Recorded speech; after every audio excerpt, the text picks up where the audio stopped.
Senhora de Fátima.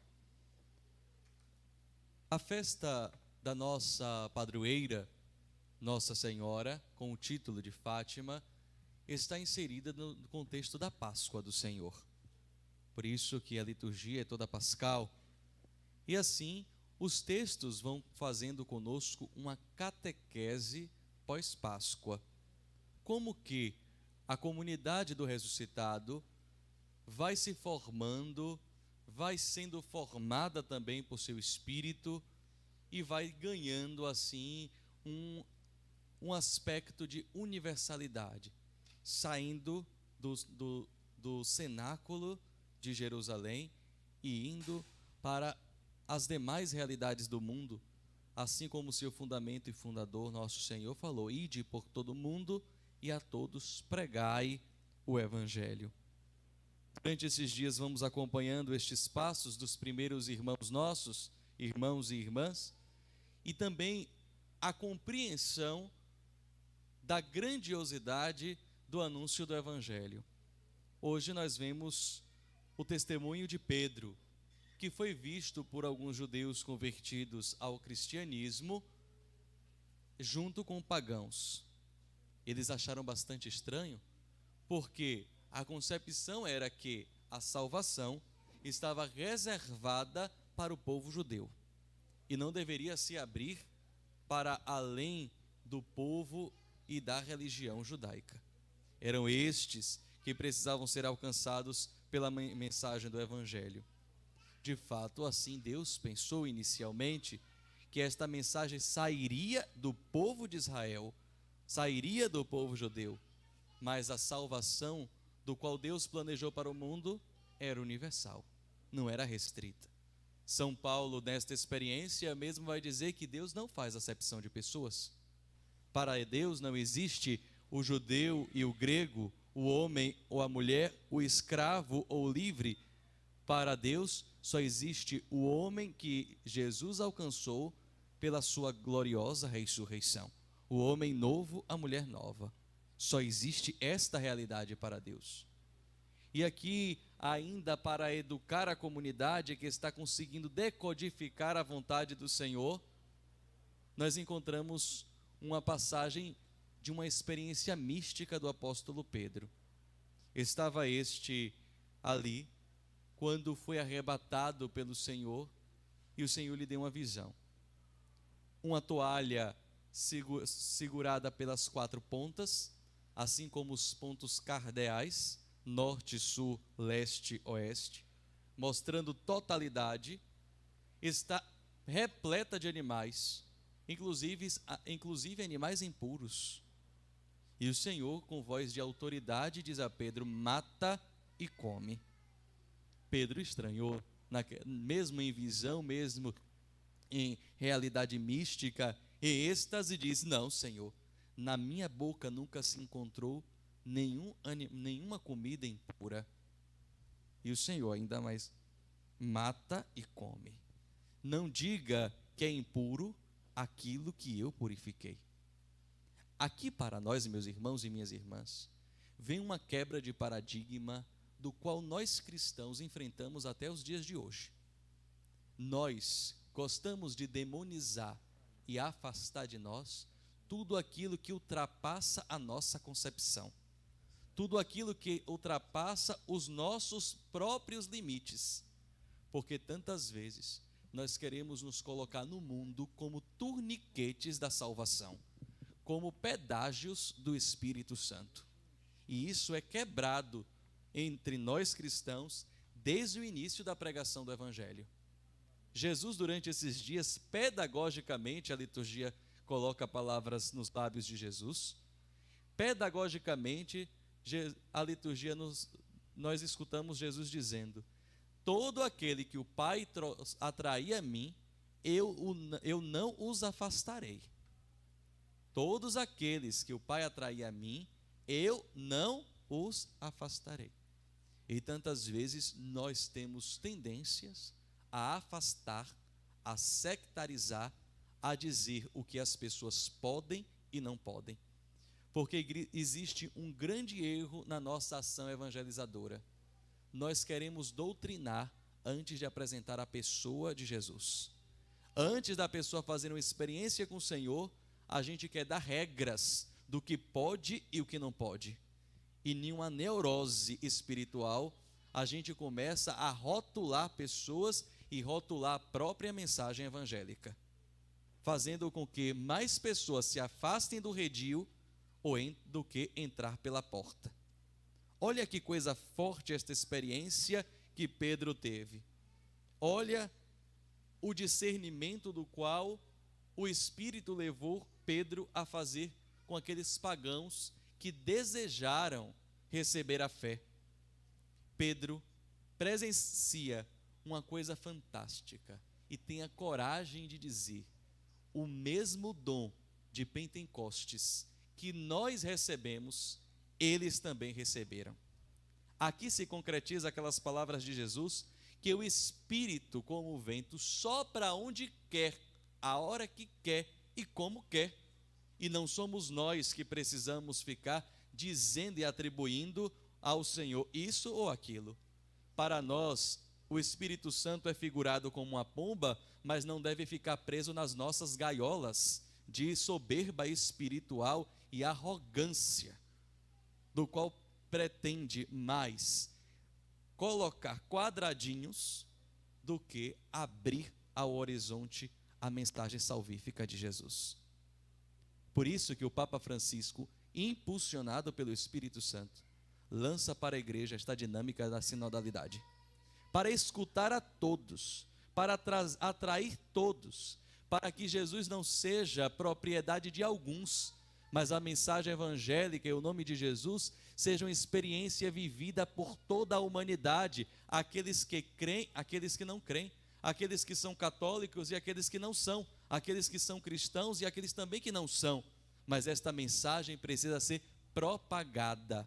Nós precisamos ter uma pedagogia do Espírito, uma mistagogia, para inserir toda a humanidade naquilo que é a promessa de Deus, através de nosso Senhor Jesus Cristo. O Espírito Santo de Deus é derramado na humanidade para que todos tenham vida, e como disse Jesus no Evangelho, vida em plenitude, vida em abundância, porque nosso Deus é um Deus assim, que faz transbordar, porque Ele é largo, Ele é bom, Ele é generoso. Ele ontem se identificou para nós como pastor, hoje Ele se identifica também como a porta, do qual as ovelhas adentram ao redil. É assim, meus irmãos e minhas irmãs. Não é à toa que o próprio Senhor disse que Ele era o caminho, a verdade e a vida. Ao mesmo tempo que Ele é o cordeiro que salva e tira o pecado do mundo, Ele é o pastor que está à frente das ovelhas, assim também Ele é a porta que é escancarada para que todos adentrem no céu. Com a sua paixão, morte e ressurreição, as portas do céu foram escancaradas para nós. Eu fico estranhando que hoje em dia a mensagem cristã tantas vezes se pauta mais nas penas e no inferno do que na salvação e na graça, que tudo superabunda logo neste tempo onde o Senhor inaugura a mensagem da sua misericórdia. É impressionante como o Senhor está apontando para aqui e nós estamos indo para ali. Aí nós vamos vendo um monte de práticas anacrônicas que servem às vezes mais de balangandãs, de aspectos estéticos da fé do que aspectos éticos. Aí começam a crescer muitos católicos e poucos cristãos. Muitos católicos e poucos cristãos. Eu vim para que todos tenham vida, e vida em plenitude. O que é que nós entendemos por vida em plenitude, meus irmãos e minhas irmãs? A vida plena que Jesus nos oferece é algo que ultrapassa as realidades desta terra. O homem alcançado pela ressurreição do Senhor, a mulher alcançada pela ressurreição do Senhor, vive esta temporalidade em uma experiência atemporal, nenhum já aqui na terra, e ainda não, porque precisamos galgar aquela plenitude e completude que só nos virá depois do retorno glorioso de nosso Senhor Jesus Cristo, onde nada ficará sobrando e tudo nos será dado de forma plena. Estamos entre o tempo e a eternidade. Este é o nosso lugar. Uma antiga carta escrita a um cristão recém-convertido, chamada Carta a Diogneto, diz que nós cristãos, ali nos primeiros tempos, vivíamos igualzinho a todas as outras pessoas. Não éramos identificados por outra coisa que não o nosso comportamento. Sentavam-se às mesas com todos, vestiam-se iguais a todos, eram obedientes à lei da pátria onde habitava, mas nesta terra viviam como estrangeiros, porque sabiam que sua pátria era o céu. É assim que nós vivemos. Esta é a nossa dinâmica, este é o nosso estilo de vida cristão. Não é uma coisa exacerbadamente estética, é ética, é um modo de viver, é um modo que começa de dentro e vem para fora. Não é de fora para dentro, é de dentro para fora. É uma experiência que planifica, é uma experiência que irradia, é uma experiência que atrai. Assim é o cristianismo. Assim é a mensagem do ressuscitado. Assim é o anúncio da nossa fé. Ver que Pentecostes não é só um momento, mas é um evento. Isso faz com que aqui também seja o cenáculo de Jerusalém. Aqui seja o lugar onde o Espírito do Senhor transforma as nossas vidas e é derramado de tal forma que tenhamos vida e vida em plenitude. Não existe outro lugar que não é a Eucaristia, que já experimentemos por antecipação esta eternidade. Porque o próprio Deus, o próprio Jesus, que é eterno, se dá como alimento para nós, para fazer com que esta nossa temporalidade seja coberta de eternidade e concretizemos aquilo que rezamos no Pai Nosso, aqui na terra como no céu. Agora que passamos do anúncio da Páscoa, é importante a gente linkar isso que acabei de falar com o nosso tema da festa de hoje. Veja, olha o que eu falei sobre a atemporalidade. Fátima é aqui. Eu tenho plena certeza que quando o padre reza para escolher os temas, é o próprio Deus que instrumentaliza o sacerdote. Porque no tempo da Páscoa, a gente falar de atemporalidade desta forma, Fátima é aqui, a gente presentifica, atualiza e aproxima o mistério de Fátima à nossa realidade de hoje. Fátima, depois daquela proclamação ao mundo, não é somente um lugar. Fátima é um evento que se renova, que se atualiza. É o próprio Deus, em sua Santíssima Mãe, que vem nos visitar, para nos dar uma mensagem de esperança, de paz e de vida eterna. É interessante que Nossa Senhora poderia escolher qualquer pessoa com intelectualidade, poderia escolher um sacerdote daquela vila ali, poderia ter escolhido o bispo seria até um pouco mais fácil para a igreja entender e aceitar, mas Nossa Senhora pegou 3 despretensiosas crianças que saíram para trabalhar no seu ordinário, no seu cotidiano. Francisco relatando que ia sem vontade, não queria trabalhar, não ia por amizade, ia porque era obrigado a fazer aquilo. Lúcia e Jacinta. E ali foram, despretensiosamente. E no meio do caminho, Deus irrompe na vida daquelas crianças. É outra realidade. Tantas vezes nós queremos forçar o aspecto da nossa santidade. Queremos espetacularizar os nossos esforços de sermos santos e santas. Mas esta graça para o cristianismo não acontece depois de um nirvana. Não é um esforço nosso.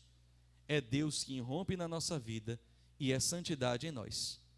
Olha como a oração eucarística número 2 diz: na verdade, ó Pai, vós sois santo e fonte de toda a santidade. Não somos nós que somos santos, é Deus que é santo na gente. E nos santificando, Ele exalta os seus próprios dons e o seu próprio poder, de que Ele é capaz de santificar. A nossa santidade é ordinária, acontece no nosso cotidiano, lavando um prato, lavando um copo, varrendo uma casa, dando um sorriso de bom dia para uma pessoa, vivendo a vida do qual Deus concedeu a cada um de nós. Ele me quer santo como sacerdote, fazendo coisas de padre. A meu pai quer que seja santo como pai, como homem de família, como esposo. A vocês no estado de vida de vocês. A cada um, Deus exige a santidade do próprio estado de vida, sem forçar nada a ninguém, mas deixando que a sua santidade penetre tudo aquilo que nós somos, no cotidiano que nós temos, nas realidades que se nos apresenta. Este é o aspecto da santidade cristã. Como aqueles meninos que foram pastorear, fazer a obrigação do seu dia, e ali no meio daquela realidade, Deus surpreende a humanidade. De forma simples, discreta, mas potente.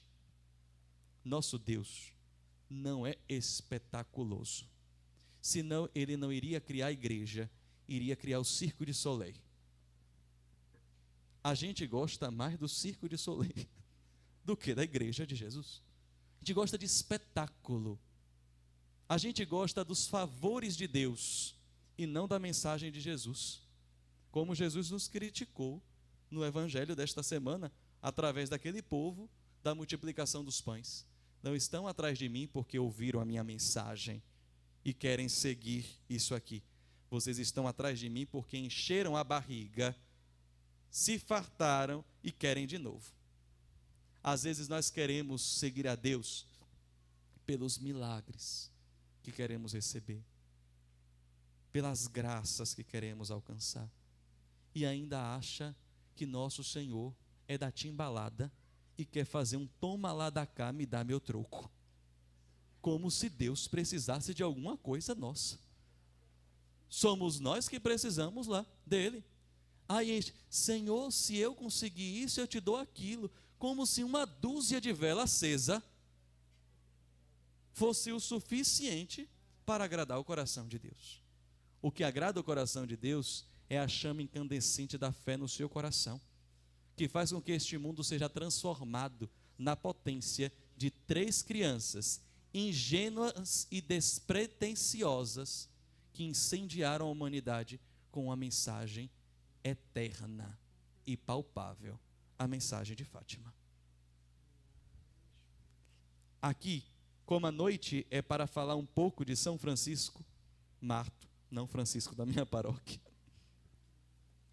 um dos pastorinhos, é muito interessante que a cada um destes, nosso Senhor concede um aspecto do perfil de Nossa Senhora, do perfil mariano.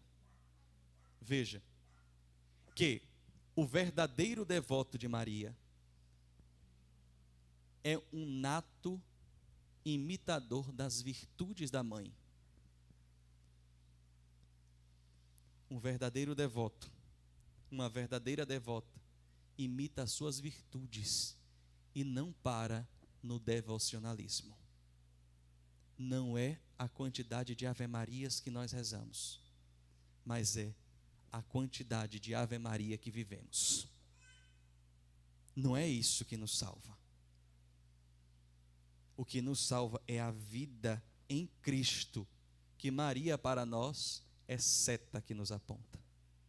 Deus conservou Maria de todas as coisas, não por sua finalidade, não por causa dela mesma, mas pelos méritos de seu Filho Jesus e associado à sua missão. Por isso, hoje podemos olhar para ela e dizer, nela tudo aquilo que um dia eu serei. Porque assim como Deus a tornou imaculada, Ele quer tornar todos nós aqui imaculados, meus irmãos e minhas irmãs. Todos nós imaculados. E é este o seu projeto. A nossa devoção a Maria é para deixar mais próximo de nós esta realidade. o Concílio Vaticano II lançou para nós, no capítulo 8 da Lumen Gentium, uma realidade muito forte. Maria é a igreja realizada, plenificada. Nela ela é o nosso caminho, a nossa meta para sermos aquilo que o Senhor desejou para o seu corpo místico. Olha, não disse você sozinho, disse o corpo místico que é a igreja. Somos nós juntos.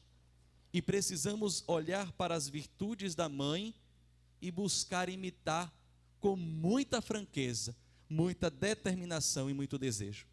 E ao verdadeiro devoto, à verdadeira devota, Deus faz com que este coração seja um cenáculo e Deus possa fazer a sua manifestação, de tal forma como fez em Francisco.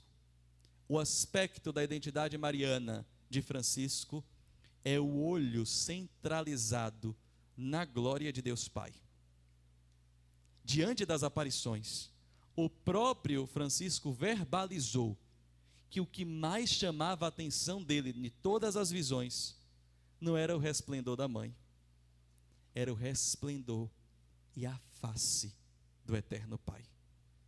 Aquilo encantava ele de tal forma que marcou toda a sua experiência. E não foi um outro rosto que Francisco visualizou do eterno Pai, que não um rosto de tristeza,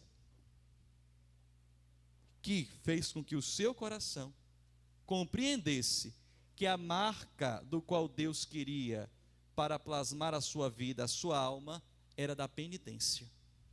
E Francisco Marto fez penitência toda a sua vida.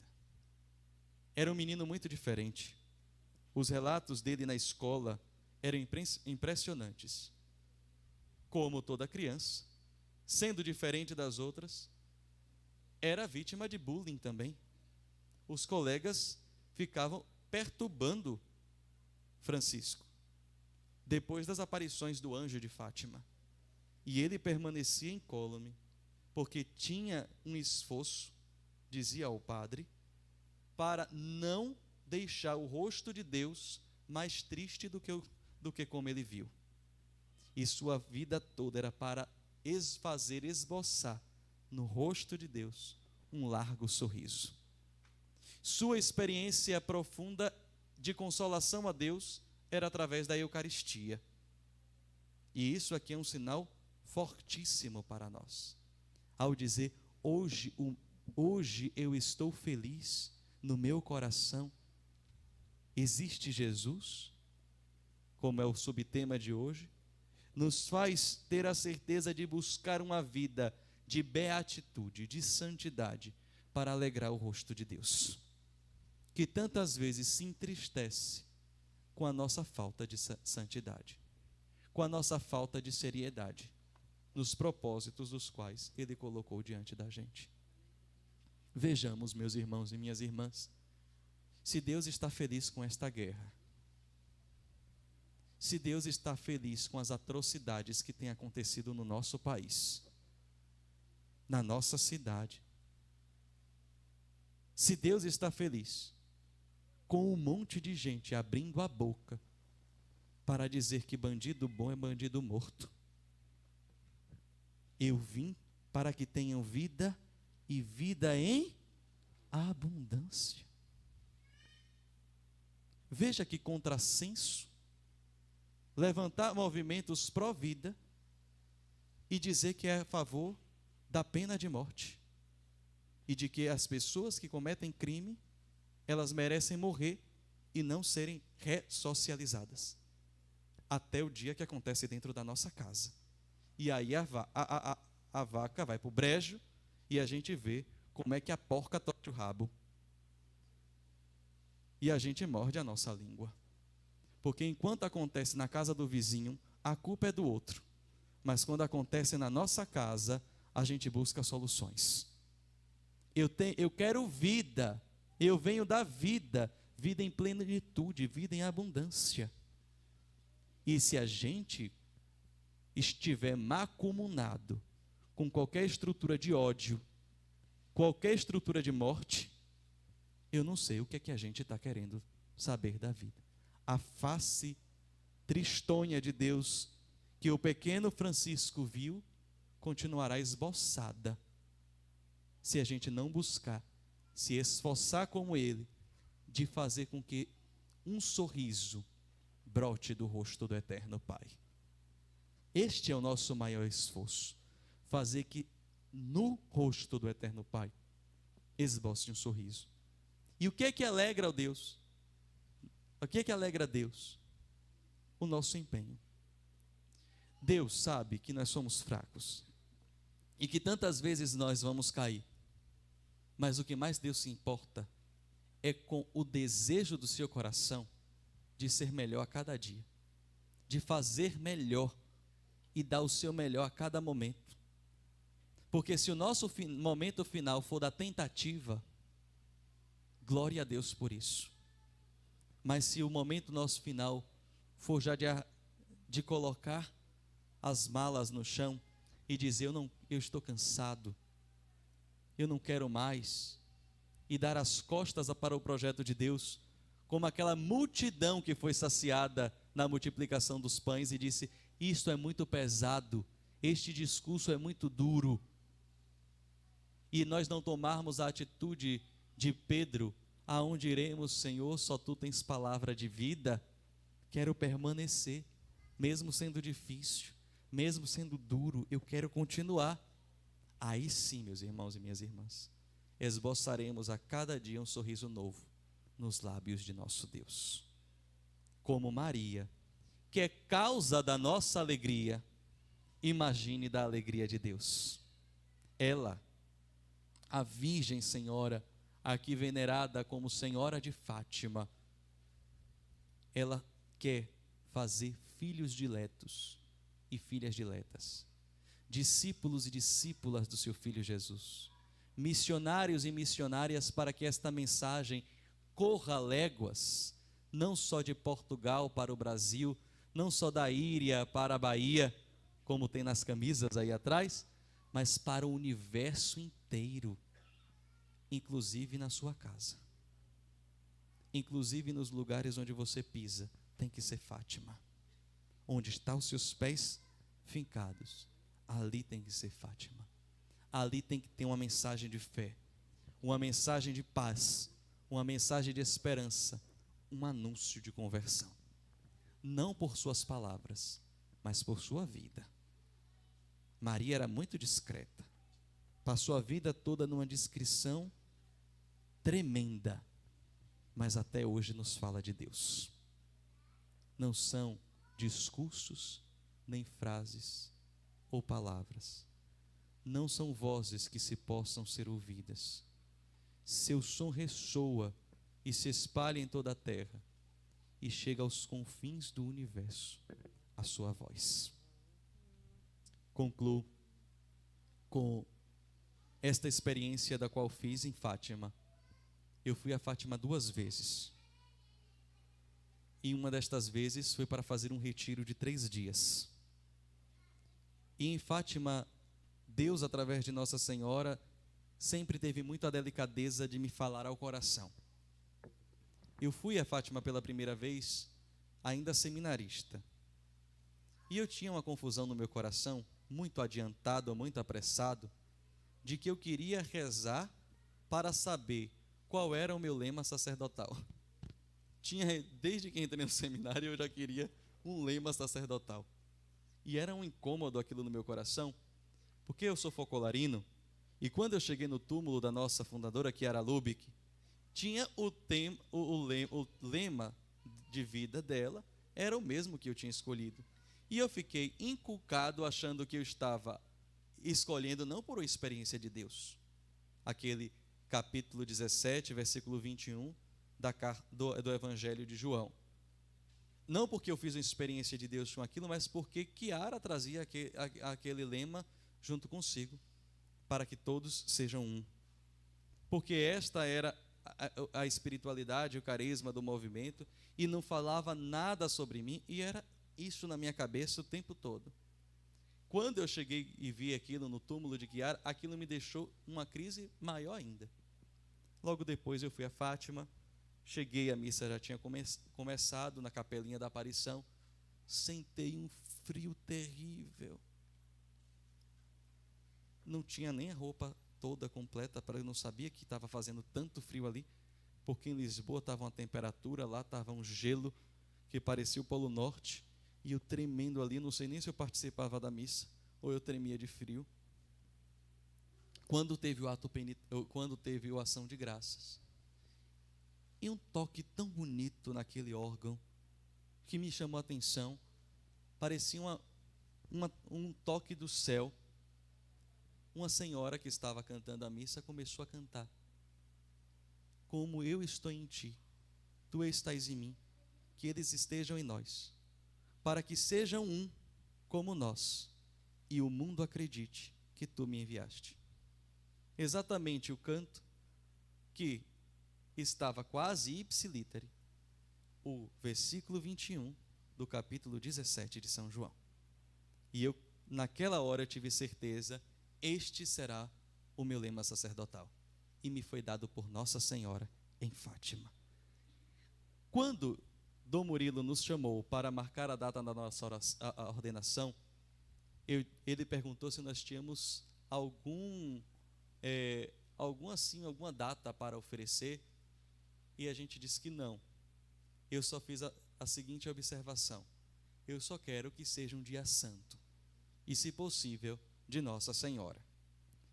Escolhemos 4 de agosto para a ordenação diaconal, e na hora de escolher a ordenação presbiteral, não tinha nenhuma das datas que ele nos ofereceu, era dia santo, piorou de Nossa Senhora. E ele começou de novembro em diante. Eu disse: vale-me Deus, vai demorar esse tempo todo, a gente já esperou tanto, não foi que a gente esperou, Nossa Senhora.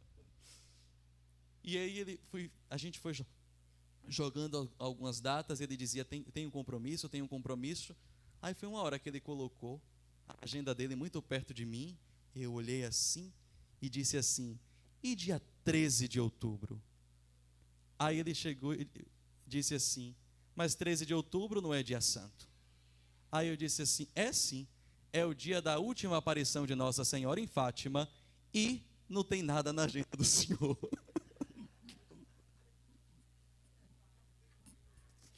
E ele disse: tudo bem, tá certo. E marcou naquele dia 13 de outubro, dia da última aparição de Nossa Senhora em Fátima. E aquilo me falou muito ao coração, que de fato aquela primeira experiência que eu havia tido era muito concreta e verdadeira, que tinha sido Nossa Senhora que tinha me confirmado o meu lema sacerdotal. E assim é meu lema: para que todos sejam um.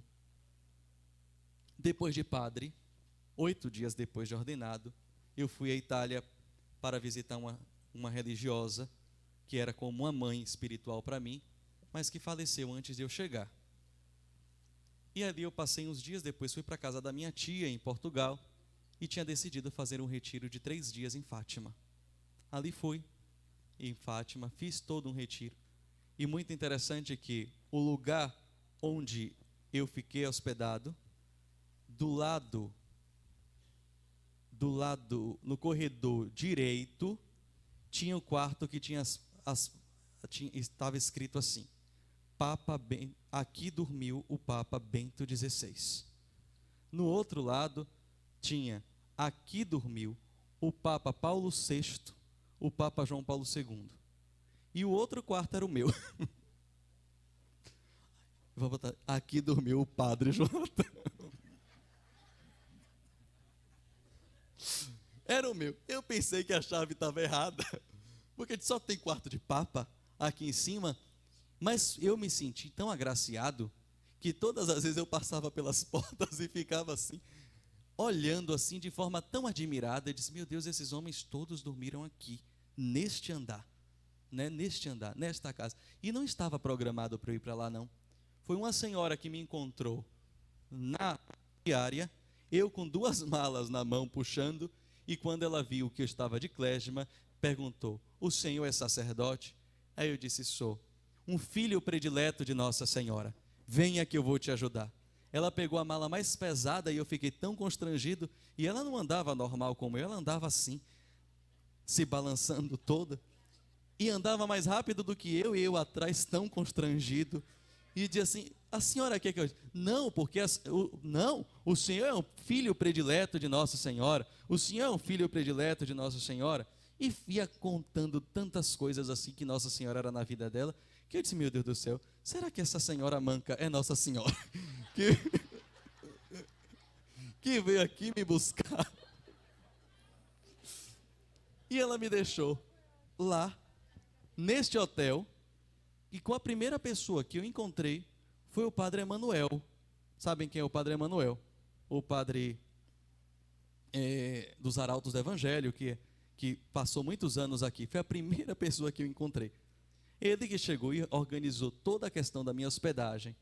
E no final, quando eu fui fazer o pagamento ainda, eu cheguei, recebi um livro do qual eu li estes dias me preparando para a pregação de hoje, que era o resultado de um congresso sobre Francisco Marto, né? E num papelzinho dizendo: Nossa Senhora tudo pagou.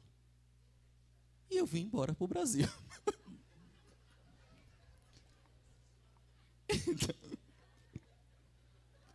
Então, essa foi a minha experiência, sim, não só material, mas eu digo a vocês que de todos os dias que eu passei naquele lugar em Fátima, era uma atmosfera de que todos os dias parecia um dia novo. Lá não tem tempo, lá não tem espaço, lá de fato é um pedaço do céu. É espetacular o silêncio que permeia aquele ambiente.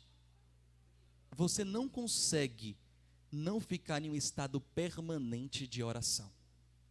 E se vocês escolheram, junto com o padre, este tema, Fátima é aqui. Fátima é a escola, como diz o Papa Bento XVI. É uma escola onde Maria quer nos ensinar a ser mais de Deus. Aqui seja o lugar de permanente oração, que a nossa vida seja um lugar de permanente oração, onde Maria quer ensinar na arquidiocese sermos mais de Deus. Que ela nos oriente e tudo faça. Amém.